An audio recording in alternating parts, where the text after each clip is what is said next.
드라마델리입니다. 효시민의 각자 도생 드라마가 방송되었습니다. 이제 본격적으로 효시민을 중간에 둔 강태호와 강태민의 경쟁이 시작되었네요. 효시민은 강태호와 우연히 만나 함께 술을 마시게 되었죠. 둘 다 만취 상태였지만 효시민을 바래다 주려던 강태호가 택시 안에서 정신을 잃고 말았는데요.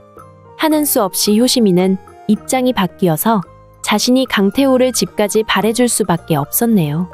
택시에서 내려 집으로 들어가는 과정을 보게 된 강태민에겐 효심이 그런 모습이 충격으로 느껴졌을 텐데요.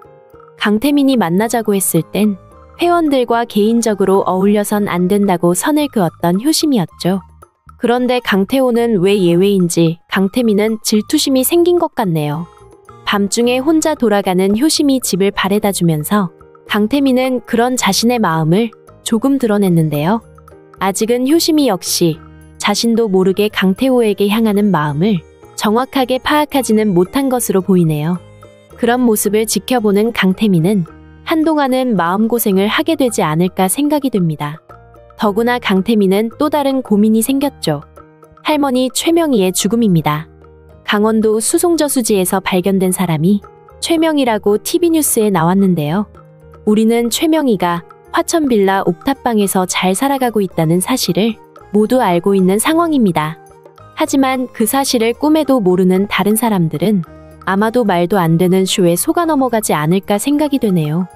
얼마 전 태산그룹 염전무는 강원도 수송저수지에서 낚시를 했었죠. 최명희 존재의 부담을 느끼는 장숙향이 최명희를 죽이기라도 하라고 윽박질렀던 후였네요. 어디 있는지 찾을 수도 없는 최명희를 죽이라니 난감했던 염전무는 휴가를 내서 낚시를 하러 떠났었죠. 염전무는 낚시를 하던 저수지에 차관을 얻어 가짜 최명희 죽음을 만들어냈습니다. 최명희의 죽음 사실에 가장 충격을 받은 사람은 강태호인데요.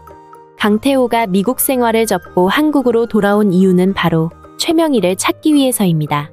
위험하니 한국에 돌아오지 말고 미국에 그대로 있으라는 최명희의 문자를 받아서였는데요. 번호를 밝히지 않아 회신을 할 수도 없었던 강태호는 바로 한국으로 돌아왔죠. 돌아오자마자 그 당시 담당 경찰이었던 사람을 만나 최명희를 찾아달라고 수사 의뢰를 했던 상황입니다. 하지만 강원도 저수지에서 최명희를 발견했다고 하니 망연자실 충격에 휩싸일 수밖에 없는 상황이 되었네요. 강태민 역시 할머니가 그렇게 죽었다는 것에 심한 충격을 받았는데요. 참 이해가 안 되는 건 최명희의 가짜 죽음을 만들어 놓은 장숙향입니다. 사실 장숙향에게 최명희는 두려운 인물입니다. 태산그룹의 고문을 맡고 있던 여장부 시어머니인데요. 최명희가 나타나게 되면 죽은 강준범의 사람들이 다시 모여들어 지금의 회장인 강진범을 끌어내리게 될 수도 있는 상황입니다. 그런 일이 벌어지기 전에 장숙향은 빨리 강태민을 후계자로 만들어 틈을 없게 만들겠다는 꿍꿍이인데요.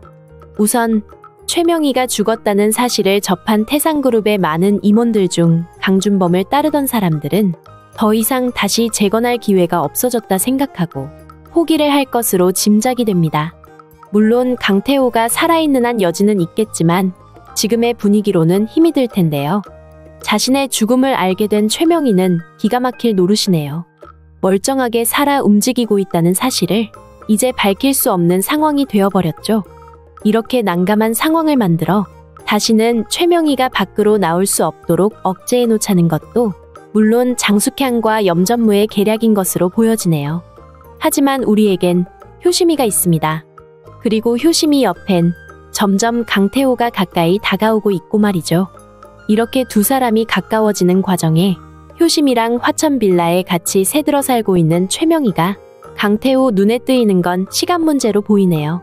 하지만 강태호가 알게 된다고 해도 완벽한 설계된 시나리오 없이는 바로 밖으로 오픈할 수는 없는 입장인데요.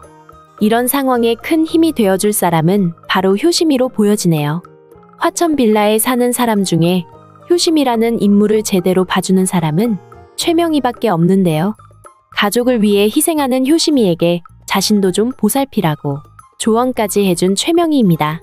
하지만 다른 사람들은 효심이를 그냥 마음 착한 천사 정도로 생각하고 언제나 남을 위해 희생만 하도록 강요하고 있네요. 엄마인 이선순 역시 오랜만에 닭고기 요리를 해놓고도 가족을 위해 열심히 일하는 효심이는 제쳐놓고 효심이 오빠들을 위해서 양보하라고 하는데요.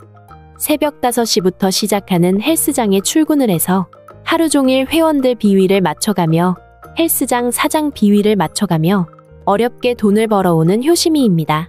인당수라는 사채업자에게 동생 이효도랑 엄마 이선순이 진 빚까지 모두 해결을 했는데요. 그뿐 아니죠. 엄마가 일하러 나갈까봐 용돈까지 두둑하게 챙겨주는 효심이죠. 하지만 그 용돈은 그때그때 손을 벌리는 아들들에게 넘어가기 일쑤네요. 돌고 돌아 아들 이효성에게 넘어간 100만 원은 고등학생 딸 루비의 300만 원짜리 의자를 사는데 쓰여졌네요. 할머니에게 감사하다는 인사를 하라는 이효성에게 루비는 대들었죠. 효심이 고모가 얼마나 고생해서 번 돈인 줄 아느냐는 효성의 말에 누가 대학 중퇴하라고 했냐고, 왜 몸쓰는 일을 해서 그렇게 어렵게 사냐고 오히려 따지며 대들었네요. 효심이 대학을 중퇴한 건 아마도 이선순 때문일 텐데요. 효심이에겐 오빠들과 남동생이 있지만 그 당시 아무도 가정의 보탬이 될 입장이 아니었을 것으로 보이네요. 대학 다니던 효심이는 자신의 학비는 알아서 스스로 해낼 수 있지만 엄마 이선순이 벌지 않으면 생활이 안 되는 상황에 이른 걸 알게 되었던 것으로 보이는데요. 가족을 위해 어쩔 수 없이 대학을 중퇴하고 돈을 벌기 위해 바로 세상으로 뛰어든 효심이에 대해 그런 식으로 말하는 루비를 보면서 이효성은 자신이 효심이를 위해 아무것도 못해준 것에 마음이 아프지 않을까 생각이 되네요. 자신의 딸 루비에게는 의대에 보내보겠다고 의자 하나에 300만 원을 투자하고 있으니까요. 하지만 효심이는 그런 걸 보상받으려고 생각하는 사람은 아닙니다. 엄마에게든 오빠 동생에게든 자신이 할 수 있는 최선을 다하고 사는 입장인데요. 그러다 보니 재벌 후계자로 경쟁하고 있는 강태민과 강태호 두 사람 모두 그런 착한 효심이한테 큰 관심을 가지고 있는 상황이고요. 더구나 최명희가 그런 효심이를 눈여겨보고 있는 상황이라 앞으로 강태호와 효심이의 관계가 어떻게 발전하게 될지 궁금해지네요. 강태민 역시 효심이의 진심을 보이고 있지만 그 엄마 장숙향을 생각하면 그런 집의 며느리가 되는 건 아니길 바라봅니다. 시동생인 강준범을 죽이고 시어머니 최명희를 감금했던 장숙향의 죄가 빨리 드러나 태상그룹이 올바르게 다시 돌아가게 되면 좋겠네요. 그때쯤엔 강태호와 최명희가 든든한 이효심의 뒷배경이 되어주지 않을까 예상이 됩니다. 드라마데일리였습니다. 재미있으셨다면 구독과 좋아요 부탁드릴게요. 감사합니다.